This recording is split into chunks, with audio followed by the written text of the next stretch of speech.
June 25వ తారీఖు నుంచి July 3వ తారీఖు వరకు మీరు ఏ పూజలు చేయకపోయినా పర్వాలేదు, అమ్మవారి చిత్రపటం పెట్టుకోకపోయినా పర్వాలేదు, అమ్మవారికి దీపం పెట్టకపోయినా పర్వాలేదు, అమ్మవారిని మొక్కకపోయినా పర్వాలేదు, పూజించుకోకపోయినా పర్వాలేదు. ఒకటి మాత్రం పాటించండి, ఈ 9 రోజులు మీ ఇంట్లో నాన్ వెజ్ అవాయిడ్ చేసేసేయండి. మొదటి నియమం. ఈ 9 రోజులు సాధ్యమైనంత వరకు ఆల్కహాల్ తీసుకోవద్దు. రెండవ నియమం. మూడవ నియమం, సాధ్యమైనంత వరకు సతీ సాంగత్యం చేయొద్దు. కొంత బ్రహ్మచర్యం పాటించండి ఈ గుప్త నవరాత్రులు 9 రోజులు. ఈ 3 నియమాలు పాటిస్తే మీకు వారాహి మాత అనుగ్రహం వచ్చినట్లే. అంటే ఈ 3 నియమాలు ఎంత పవిత్రమైనవి అంటే తెలియకనే మన పాలిట పుణ్యానికి ప్రతి పుణ్యాన్ని ప్రసాదించేటటువంటి కల్పవృక్షం ఈ 3 నియమాలు.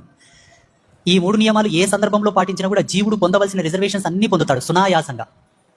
అటువంటిది ఇటువంటి పవిత్రమైనటువంటి తరుణంలో, ఇటువంటి పవిత్రమైనటువంటి దినాల్లో పాటించడం వల్ల భగవంతుడు సాక్షిభూతంగా మన ఇంటికి ఒక కళను పంపిస్తాడు. ఆ ఇంట్లో ఈ 9 రోజులు బ్రహ్మచర్య దీక్షను పాటించారు.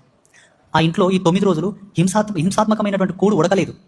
ఆ ఇంట్లో ఈ 9 రోజులు కూడా వ్యసనపూరితమైనటువంటి మద్యం ఎవరు సేవించలేదు. ఇల్లంతా పరమపావనమై ఉన్నది కాబట్టి నువ్వు వెళ్ళి ఆ ఇల్లును పావనం చేయి, ఆ యజమాని కష్టాన్ని దూరం చేయి, ఆ ఇల్లాలి యొక్క బాధను దూరం చేయి, ఆ ఇంటికి ఉండేటటువంటి శత్రుశేషాన్ని అంతా తీసివేయని చెప్పి అమ్మవారే మీకు ఆ శక్తిని పంపిస్తుంది. కాబట్టి సాధ్యమైతే ఈ 3 నియమాలు పాటించండి.